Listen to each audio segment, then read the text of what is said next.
Coming up, we'll talk Jock Goodyer's first 15 U.S. sprint car starts and compare it to Ricky Thornton Jr.'s debut. Plus, why don't the late model tours go west to California? Let's go.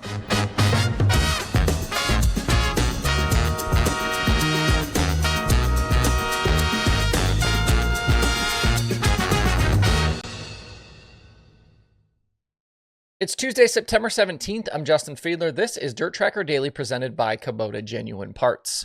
The Four Crown weekend is up next at Eldora Speedway. 2 nights of high-limit sprint cars and all 3 USAC national divisions. It's going to be a great 2 days of racing, and if you're going to be in town, make sure to stop by the Whistle Stop and grab something good to eat. It's just a 7-mile ride straight south of the track to Ansonia, and if you cross the train tracks, turn around, you've gone too far. The restaurant's actually right there. You can get breakfast, lunch, dinner, pizza, and they've got a full bar so you can enjoy a nice adult beverage while you're there. Andrew and his staff do a great job, so if you stop in, tell them that DIRTRACKR sent you. And if you want to ride just a little bit further south, head to Sure Shot Tap House in Greenville, Ohio. It's a great place to eat, drink, and play.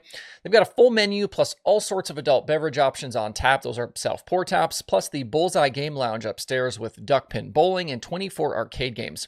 When you're not at the track, keep yourself fed and entertained with these 2 establishments, the Whistle Stop and Sure Shot Tap House. Thanks to them for their support of Eldora, this show, and dirt racing. I've got a couple of topics today to chew on, and I want to start first with Jock Goodyer and Ricky Thornton Jr. And I know that you're going to be asking me how are those 2 connected, but just stay with me here for a few minutes. Goodyer is the 23-year-old Tasmanian driver who is in the U.S. right now running West Coast sprint car races with Paul Silva in the Works Limited 57W. And quickly, before I get these comments again, I'm aware that his name is not Goodyear, but when you say it at normal speed, Goodyear sounds similar. I'm not Australian, so it's not going to come out as Goodyear. Anyways, based on his original schedule, this coming weekend at Tulare with the Outlaws is his final for this trip, and up to this point, he's appeared 15 times. That's included 8 high-limit races, 4 Outlaw shows, and 3 360 races. He finished top 10 in that 360 show leading into the Gold Cup. He was a 360 winner at Placerville during the NorCal Posse Shootout. In 410 competition, though, it's been a tougher go, and not unsurprisingly. He made 4 of 8 features against High Limit with a best finish of 13th at Douglas County. He did break through for his first national touring top 10 against the Outlaws with an 8th back on Friday at Bakersfield. His other 3 Outlaw finishes were 23rd, 16th, and 15th. I said back in August that he was going to be in the deep end against the Outlaws and High Limit making his U.S. debut, and that's exactly what we've seen. Toby with Sprint Car Hub had Goodyer as his #1 driver in Australia during the 2023-2024 season, where he racked up 17 wins.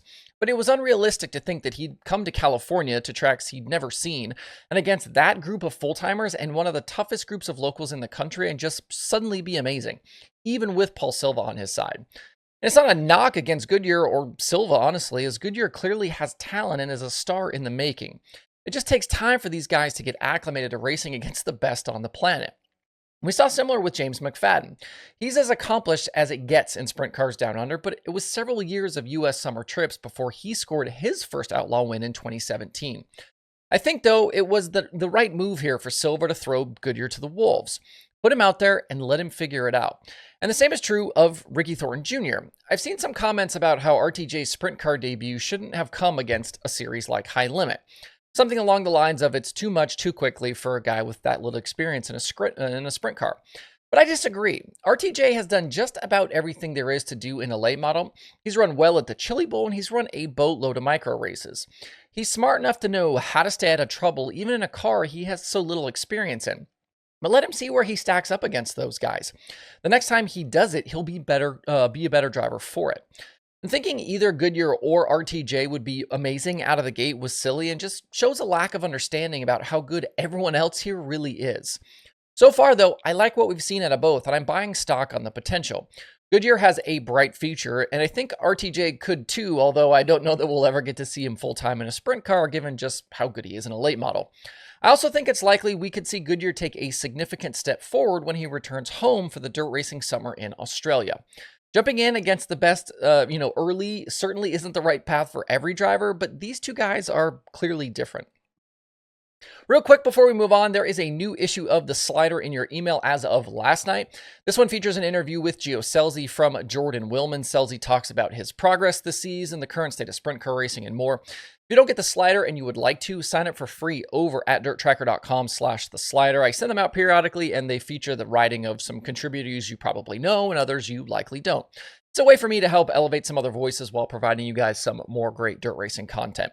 Through 50 issues we've already done, there has been a wide variety of pieces included, so check them out over at dirttracker.com/the slider. Jumping into topic number 2, a few weeks ago, I got sent a rumor about one of the late model national tours concerning their schedule for next season. The rumblings were that the schedule would expand to nearly 80 races and that a potential West Coast trip was being discussed. Things like this come my way pretty regularly these days, and as crazy as it might sound, you can't necessarily write stuff like this off on first glance. Wilder things have certainly happened. In this particular case, I did reach out through the proper channels and was told this isn't true. It did get me thinking, though, about the hypotheticals and the potential for the future. Looking at the number of races first, the World of Outlaws Late Model Series will likely get into the 40s for race count this season, while Lucas could get into the lower 50s. Jumping up to nearly 80 would take a complete rework of the schedule and would mean stepping on a lot of toes along the way. I don't know that I ever see either series holding that many races in a season. It would only be possible, I think, if there was just a single tour, and I wouldn't put money on that happening anytime soon. As for a trip to California, I do think there are some interesting possibilities there, especially with the tracks that would be available. I just wonder about support. There isn't really any late model culture on the West Coast, and very few tracks even have any sort of weekly late model racing out there. The closest thing we have in recent times to any sort of West Coast event is the Wild West Shootout. It was previously in Arizona before moving to Vado Speedway Park in New Mexico in 2022. They've had solid car counts in the 40s and 50s every year, but that happens at a time in the season when nothing else is going on. And fans coming into the stands buying tickets, that continues to be an issue for that event. Would a spring or fall trip to California draw that many cars? I don't know. And it's not an insignificant difference in mileage to Vado versus California. For example, the Silver Dollar Speedway is another 1,200 plus miles from Vado. I think you'd have to do something fairly significant for your traveling teams in terms of extra tow money. And I'd have serious concerns about whether or not the tracks could sell tickets. Look at the Silver Dollar Nationals at Huset's even. Just barely full fields this year and nowhere near sold out. It's a very heavy sprint car area of the country, like California, but it's only in South Dakota. If you can't get all of those teams to tow to South Dakota, how are you going to get them to tow to California? That's a long drive to take such big risks. And that drive is something I haven't even really brought up here either. There would be serious logistical challenges to getting a national late model tour to California. And it's a big reason why we've seen the Sprint Car Series scale back. The Outlaws now only do one West Coast trip, and they know what to expect. I think it would be cool to see big late model shows happening all over the country, but I think unless something big changes with media coverage or series sponsorship, which would bring in potentially dramatically more money, California just doesn't feel realistic. Drop me a comment, let me know what you think about this one. I know it's hypothetical, take it with a grain of salt, but an interesting conversation even so. But that's the daily show for today. Hope you guys have a great Tuesday out there. We'll see you right back here tomorrow.